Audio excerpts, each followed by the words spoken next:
2014 চনতে 37 নং ৰাষ্ট্ৰীয় ঘাইপথ 4 লেনযুক্ত পথলৈ সম্প্ৰসাৰণ কৰিবৰ বাবে কাম আৰম্ভ কৰি বিশেষকৈ যোৰহাটৰ অজন্তা বাইপাছৰ পৰা জাজিলৈকে সামগ্ৰিক পথছোৱাত আজি তাৰিখলৈকে 50% কাম সম্পূৰ্ণ কৰিব নোৱাৰাৰ লগতে অতি গুৰুত্বপূৰ্ণভাৱে কাম সম্পূৰ্ণ কৰিছে বুলি বিভিন্ন সময়ত অভিযোগ উত্থাপিত হোৱাৰ লগতে বিশেষকৈ তিয়কনগৰ অঞ্চলত নিৰ্মাণ কৰা নলাসমূহ সম্পূৰ্ণ ত্ৰুটিপূৰ্ণ যাৰ বাবে বাৰিষাৰ প্ৰথম জাক বৰষুণে তিয়কনগৰৰ কৃত্ৰিম বানে বুৰাই পেলাইছে।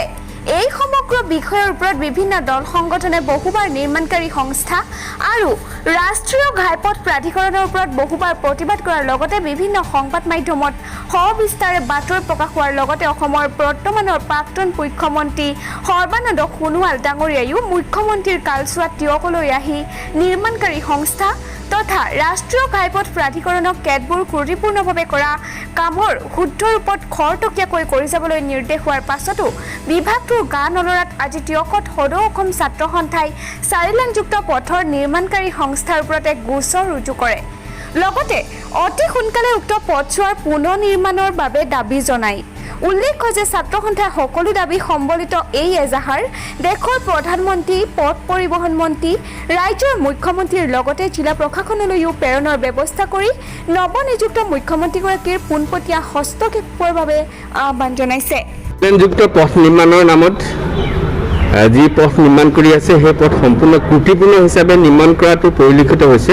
সেহেতু তিয়ক আঞ্চলিক ছাত্ৰ সন্থাই এই সম্পৰ্কত বাৰম্বাৰ বিভাগীয় কৰ্তৃপক্ষ মাননীয় যোৰহাট জিলা উপায়ুক্ত অসমৰ মুখ্যমন্ত্ৰীগৰাকীক আৰু ভাৰতবৰ্ষৰ প্ৰধানমন্ত্ৰীক বিভিন্ন সময়ত এই অভিযোগ উত্থাপন কৰি আহিছিল। এই অভিযোগ উত্থাপন কৰাৰ পাছতো আজিৰ তাৰিখলৈকে যোৰহাট বাইপাছৰ পৰা জাজিলৈকে যিটো পথ নিৰ্মাণ কৰিছে NHIDCL আৰু GDCL যিটো পথ নিৰ্মাণ কৰি আছে এই পথটো সম্পূৰ্ণ ত্ৰুটিপূৰ্ণ হিচাপে নিৰ্মাণ কৰিছে।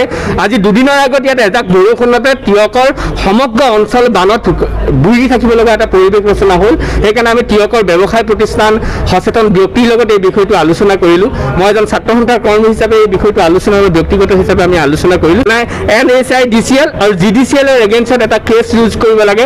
আমি সেইকাৰণে আজি তিয়ক থানাত এটা কেছ তেওঁলোকৰ এগেইনষ্টত দিয়া হৈছে। প্ৰধানকৈ NHIDCLৰ যিটো ৰিকি আনন্দ তেওঁ নিৰ্দেশতে এই সম্পূৰ্ণ ইয়াত যিটো 4 লেনৰ কাম নিৰ্মাণ কৰিছে সম্পূৰ্ণ ত্ৰুটিপূৰ্ণ হিচাপে নিৰ্মাণ কৰিছে। আৰু তেওঁ কমিশ্যনৰ অংক, তেওঁ বেলেগ কথা একো নাই, তেওঁ বাহিৰা মানুহ অসমৰ কথা তেওঁ চিন্তা নকৰে, তেওঁ মাত্ৰ কমিশ্যন লাগে। সেইকাৰণে অসমৰ মাননীয় মুখ্যমন্ত্ৰীগৰাকীক তেওঁ গড়কাপ্তানি বিভাগ তেওঁৰ হাতত আছে। সেইকাৰণে অসমৰ মুখ্যমন্ত্ৰীগৰাকীয়ে বলিষ্ঠ পদক্ষেপ গ্ৰহণ কৰিব লাগে। তাৰ লগে লগে আজি আমি ইয়াৰ যিটো কেছ ইয়াত তিয়ক থানাত দিছোঁ এই কেছটো তাৰ প্ৰতিলিপি ভাৰতবৰ্ষৰ প্ৰধানমন্ত্ৰী, ভাৰতবৰ্ষৰ পথ পৰিবহণ মন্ত্ৰী আৰু অসমৰ মুখ্যমন্ত্ৰীগৰাকী যোৰহাট জিলা উপায়ুক্ত তিয়ক ৰাজসকলে ইয়াৰ প্ৰতিলিপি প্ৰেৰণ কৰা